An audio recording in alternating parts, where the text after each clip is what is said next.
that lets you save. Look here. True Form Life. Just think about all the negative people that we allow in our lives. Why are we allowing them in our lives if they don't contribute anything? True Form Life. I don't know that answer.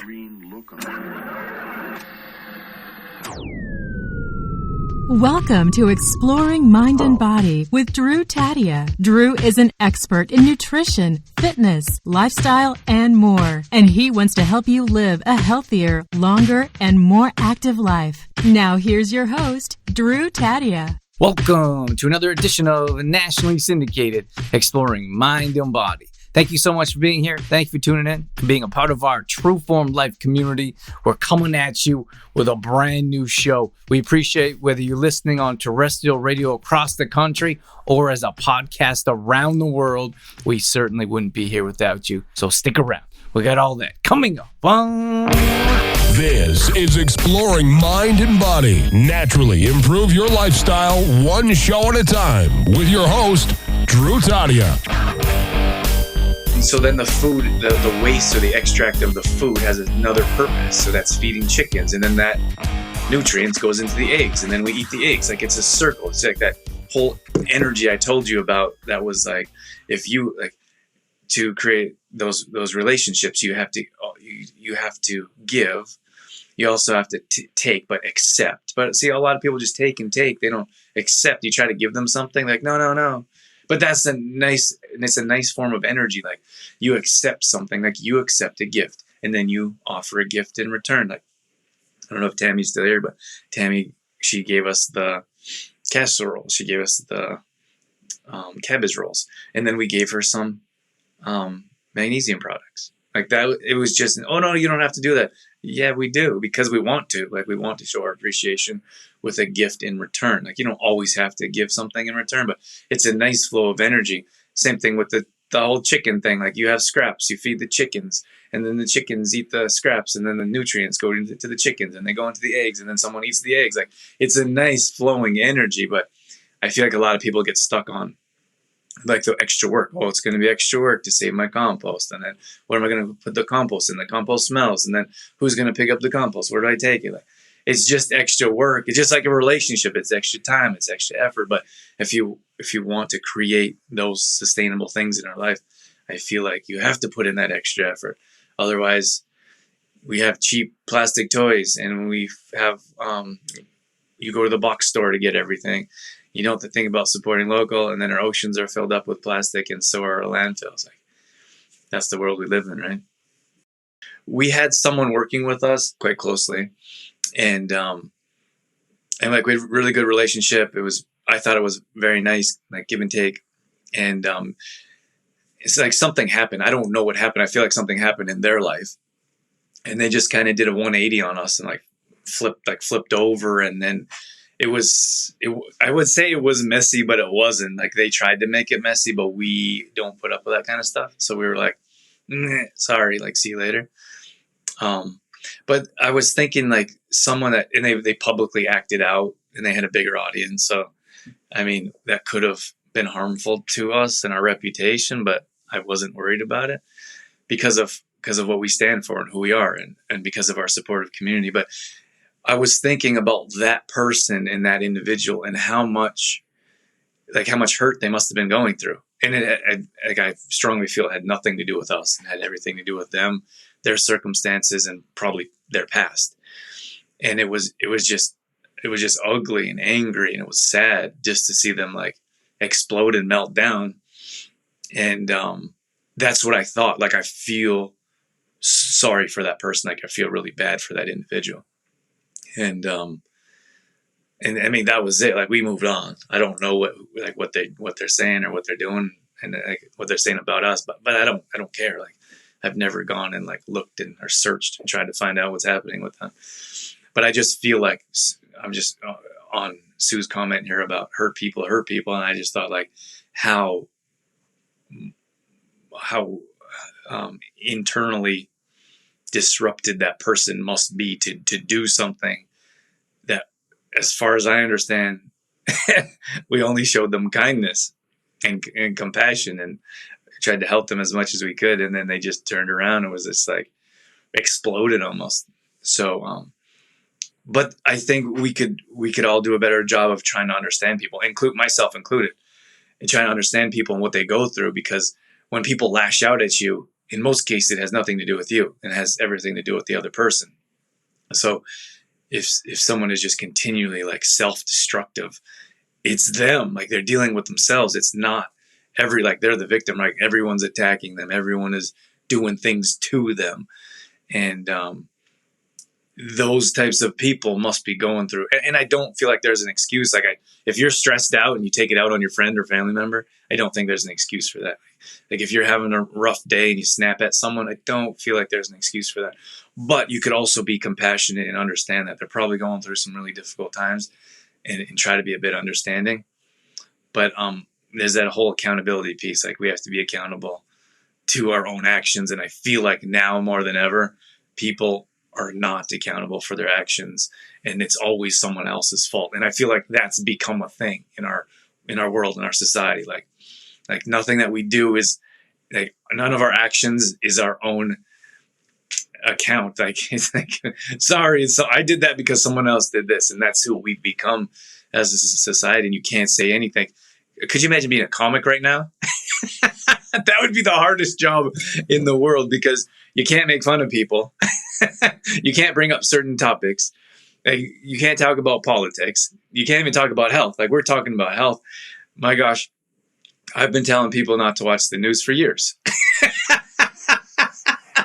Like, just don't watch the news. You know, I've written about it. I said, like, years ago, I remember one person, she lashed out. I put in my newsletter and said, hey, I've never felt safe watching the news. Because people are like, oh, I have to feel safe. I have to feel informed.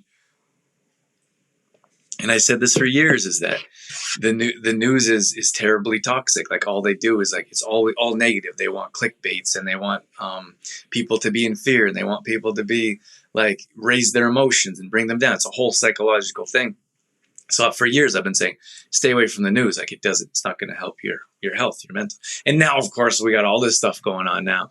And if I say don't watch the news now, people think like, oh, it's a political thing. He's on that side. And I've had people actually lash out and say, oh, you have to watch the news to be informed. And then and this was more recently, but then years ago, I had someone write in, because I put in my newsletter, and they're like, I'm unfollowing you. You're irresponsible, blah, blah, blah. Like just a bunch of nonsense. And I'm like, but that's my opinion, right? Like my opinion, you should be able to share your own opinion. That's my opinion of my opinion, is that you should be able to share your opinion. If people don't like it, they can not read what you have to say. But now it's so crazy. I was talking about being a comic or a comedian. Like you can't say anything these days, really, without people being offended, without people unfollowing you, or without people lashing out. So you have to block them. Like it's crazy. It really is. And that's one profession that I certainly don't envy right now. It's hard. You can't even have conversations. Like you have a room full of people, and you might want to be careful what you have to say, because someone could be terribly offended, right? Anyways, it's just a difficult world to live in, which is why I'm talking about being compassionate right now. If people can't behave properly, that's how I think. Like that's how my mind is. Like if you can't behave properly, if you can't be more positive, then why are you in my life? Like what are you contributing? Like someone, like in any type of relationship, whether you're walking down the street and you see someone, or it's your neighbor, if you're not contributing positively to society or to someone's life, why are they in your life? Or better yet, why are you allowing them in your life? Think about that. Like just think about all the negative people that we allow in our lives. Why are we allowing them in our lives if they don't contribute anything? I don't know that answer. I got to tell you this story real quick. I never been on a go-kart before, like a go-kart, or for years. And then they got these new ones. I went to my friend's bachelor party, and they got these new ones that are like really close to the ground, and they zip around like crazy. And I've never really been on one, and I'm guessing they all have, or I just had this odd fear complex that I didn't know I had. So we jump on these. We jump on these little go-karts. It's indoor. These things go like crazy. They're like vroom, vroom, vroom. So I get on there. And I push the gas like half down. And I'm like, zzz, and all my friends are like, ooh, ooh, ooh, and And they're passing me like all there's a bunch of us. There must have been 10, 15, maybe 20 of us. And they're just like all passing me. And I'm going like, I'm just kind of in cruise control. And so we had a break and everyone was giving me a hard time. Everyone was all laughing and just talking about how slow I was driving. But I was like, aren't you afraid of those things flipping over? And then we had a conversation like, oh, don't worry, those things aren't going to flip. Like that's what they're made for. So then I was like, all right. And it's funny because I have a motorcycle on for years and I like to go fast, but these little go-kart things, I just was really unsure of. So anyways, we jumped on these. I jumped on the next round and I actually competed a bit and I wasn't the last one by a long shot. Dorothy says, I've been called irresponsible for not watching the news or gotten frowns of disapproval. Isn't it funny? Like you have, like you get to make your own decisions in your life as a grown-up. In most cases, when you leave the house, someone that's more challenging for another show. But you get to do what you want as a grown-up in your house. And then people call you responsible for not doing the things that they want you to do. It's crazy to me. It's so crazy to me. Like you should be able to do without judgment. Like you should, if you want to watch Netflix, like I don't care. Like I would rather work, to be honest with you. I'd rather do this. I'd rather get up and work. But if you want to sleep until 10 p.m., if you want to sleep until 10 p.m., or sorry, p.m., if you want to sleep until 10 a.m. and then watch Netflix for 4 hours, I don't care. Like, is that irresponsible? I don't know. That's not for anyone else to say or decide. Like, who are these people? You know what I mean? Like, who are these people that come into your life and be like, you're irresponsible for not doing something that I think you should be doing? It's absurd. It really is. Like, you make your own decisions as a grown-up, but be accountable for those decisions and for your actions. So if you're going to sleep until 10 a.m., maybe because you drank all night the night before, and then you're going to sleep, you're going to watch Netflix or whatever for the next 4 hours, then don't complain about lack of motivation and don't complain about maybe you're not in the best financial situation. Do you know what I'm saying? Like every action has a reaction. So whatever, like own that. Like, oh, I had a horrible day. Or I slipped up and I drank too much, or whatever it is. Or actually, I want a lazy day. I want to hang out. I want to binge watch all day. I'm not going to move from the couch. Okay, but understand that your body's going to be not so happy about it. So you're going to have sore, tight muscles, right? Probably going to have some pain. Like if I lay on the couch for too long, my back bothers me. So that's something that you got to understand is going to come with. And lack of motion causes less motivation. So if you're laying on the couch all day and then you're not motivated to work out, like there's a reason. They're all connected. So we have to own your actions. If you're going to do it, then just own it. Be like, hey, I'm going to be lazy today. Not doing anything. I don't care what anyone says or thinks. That's what I'm doing. Like own that decision and then what comes from it. And then after that, maybe you get up and you go the next day, you get up at 6 a.m. and you go feed the chickens, your compost. You get your workout in, and then you bring some eggs to your neighbor's house. Mic drop. That's the end of the show. Goodbye. Oh my gosh. I'm killing myself over here. When Dorothy and I have start thinking negatively, or we know we're in a negative mindset, we say, what are you grateful for? And that's I learned that from Anthony Robbins. He's one of the first kind of self-help guys that I really enjoyed years ago. And he said, you can always change your state of mind. Your state of mind can always be changed. And then if you understand how to change it on a regular basis, you can control your mindset. And of course, we all go through those negative phases or difficult times. But if you are always in a negative complaining stage, or for a moment, you can change it.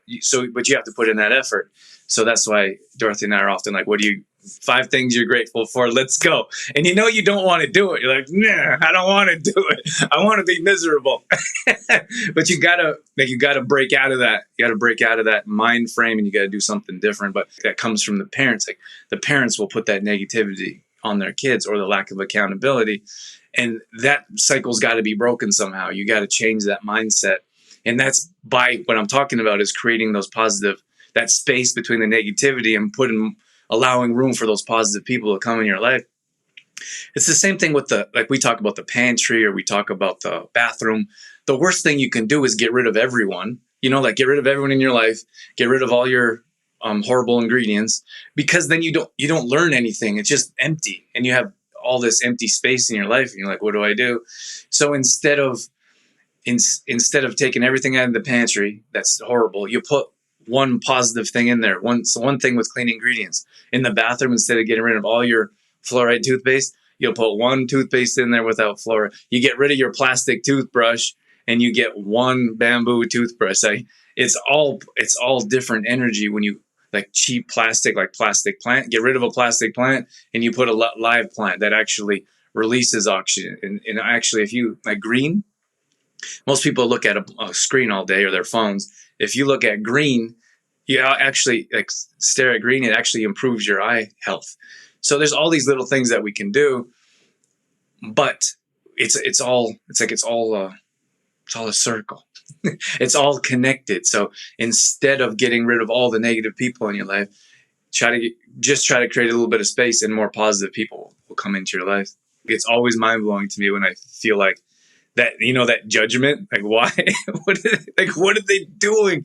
Or, what's another one? I feel like sometimes like you have nothing else to do in your day but to complain about like this small little tiny thing. Like obviously you have nothing to do, or you have nothing else. Like there's nothing more important in your life than to worry about what the neighbor is doing. Like the neighbor didn't even shovel their walk, like of course, like it could be a bit of an issue if you're trying to walk through their sidewalk and you're slipping and it's dangerous. I don't know, but it could be very simple. But don't worry about what the neighbor's doing. I don't care what the neighbors are doing. Like that's their own prerogative. Let them live their own life. But that's the thing. If you have nothing to do in your life, if you're not motivated or inspired, if you're not working towards something, then you start to let those little things fester in your mind. And then you start to worry about smaller and smaller things. I was listening to this one interview, and the guy's name is, I think his name is Jocko Wilkins. He's super famous Navy SEAL. He has his own show, and he goes to corporations, and he does public speaking and motivational speaking. Anyways, they were talking about all these things that what bothers you, like how you let things bother or fester in your life. And he was laughing because people will go on there on Twitter, I guess, like these guys. Dave, no, that's not him. Not Dave Goggins. That guy's crazy too. I was thinking about, his name's Wilco. Look him up for a second. Navy SEAL. Wilco. I don't know. It doesn't matter. No, Jocko. His name's Jocko Wilkins or something. At any rate, they were saying like he was laughing at like all these things. So he'll go up on Twitter, he'll put something up, he'll go up on Twitter, and then all these people will say negative things. And that's like, I don't think he does it all the time, but it's like comedy hour for him. So he'll go and he'll pull that up, and I have to believe him. Like he's genuinely entertained and laughing at these comments, but what people say about him. And, he was reading it with his daughter, and his daughter was like very offended. And he's like, no, it's okay. Like this isn't a big deal. And then the guy interviewing said that he was a Navy SEAL. Like he led a team, and he was in war. People were shooting at him. People were trying to kill him. So, that obviously that's an extreme level. But the point of the conversation was that those of us, like I sit in front of a computer most of my day, like those of us that like, I'm not worried about someone dropping a bomb on the house. Fortunately, when we were in Sri Lanka, that was a little bit different, but it's quite a bit different when you have nothing to worry about. Like there's no extreme danger in your life. There's nothing, there's no harm. There's nothing like really extreme that you have to worry about. So if you look at his life, he was in very real danger. That was very concerning to him. Then drop it down to someone being like, I don't like what you have to say. It's absolutely comical.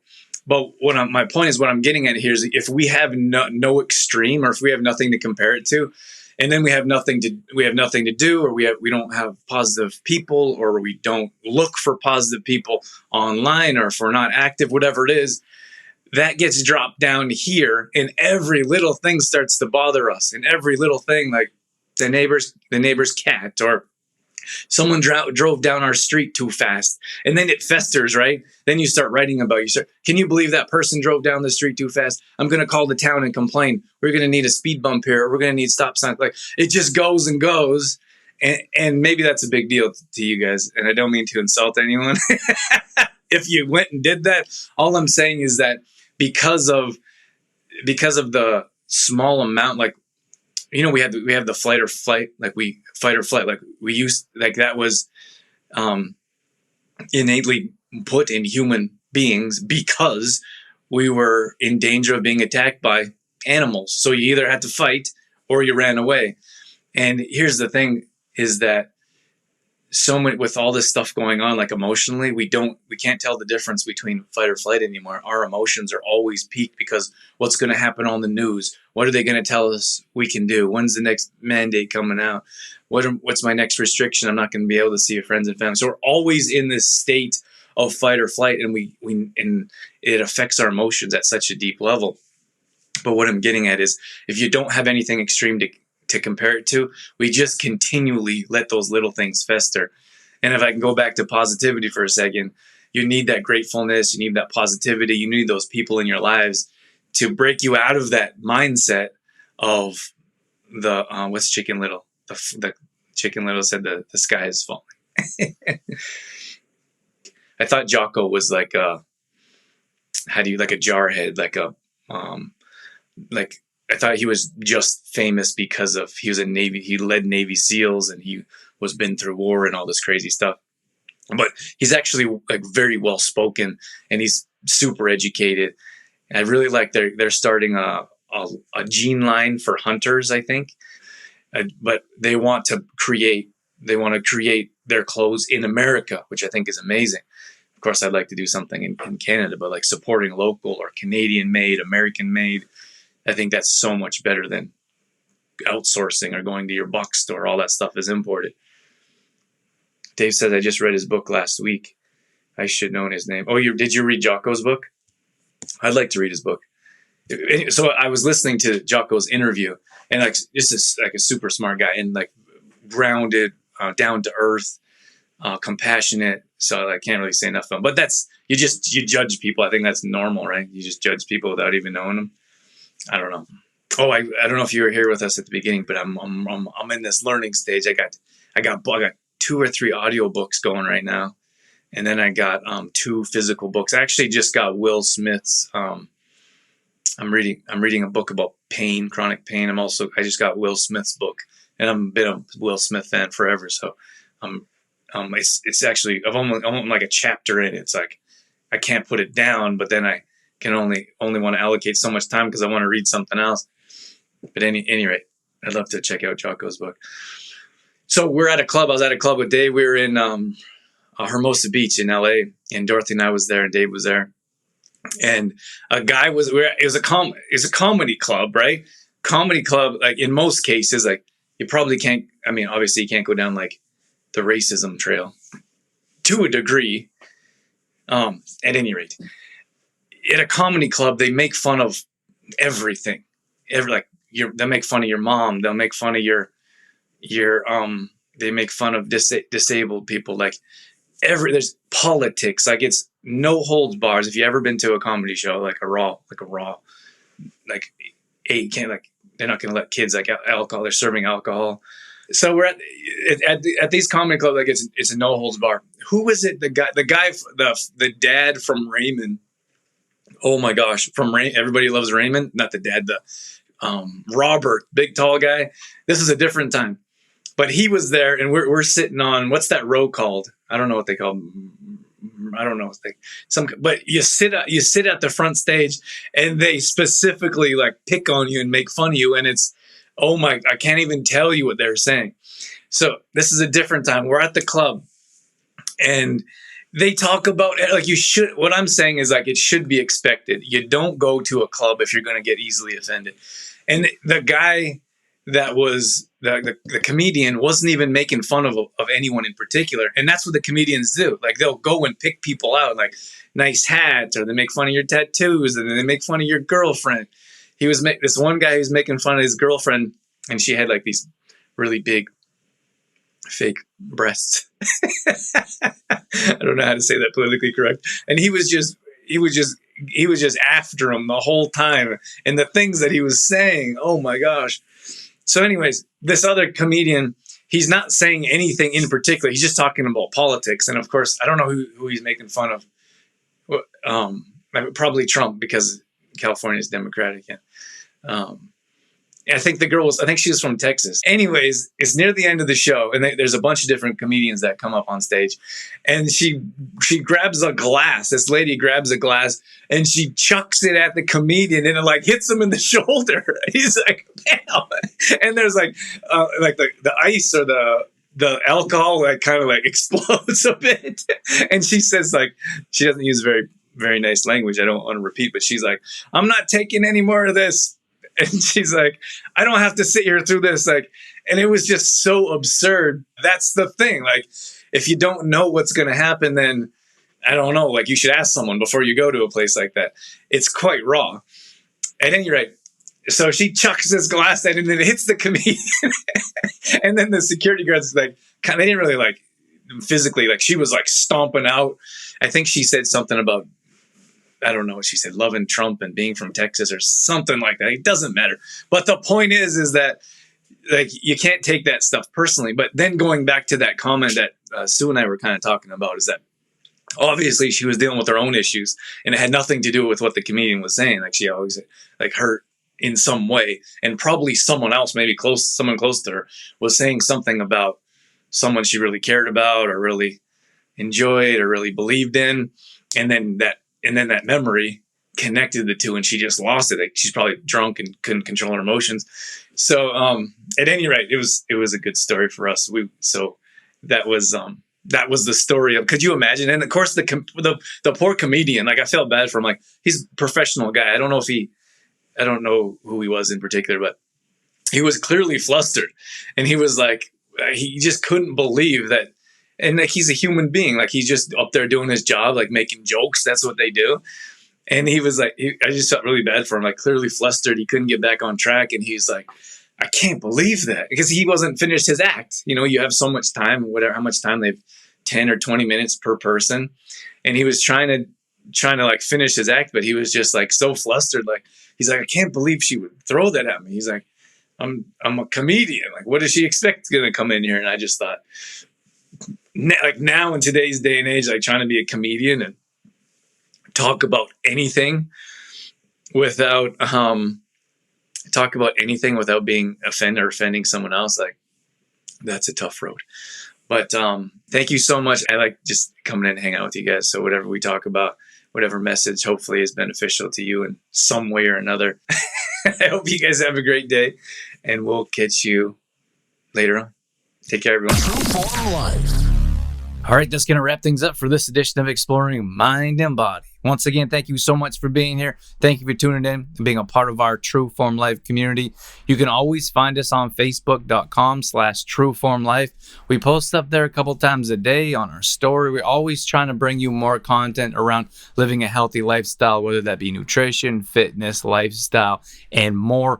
We also have free challenges that we do at least once a month. So if you follow us along there, you'll be able to join maybe a plank challenge or a squat challenge, Tabata challenge, whatever it may be. We'd love to have you join us. We're also on Instagram.com/DrewTadia. Again, we're posting up there a couple times a day along with our story, all dedicated to keeping you fit and healthy and on track. Our main website is TrueFormLife.com. If you want to check out some of our products, some of our services, or if you just want some great content from videos to blog posts and recipes and more, we got all that at TrueFormLife.com. Once again, thank you so much for being here. That's it. That's all I got. I'm out of here. As always, I'm your host, Drew Tadia, in health and fitness for a better world. Thanks for listening. You've been listening to Exploring Mind and Body with Trueform Life's Drew Tadia, fitness expert. To find out more about the show, Drew Tadia, or to listen to past shows, visit exploringmindandbody.com.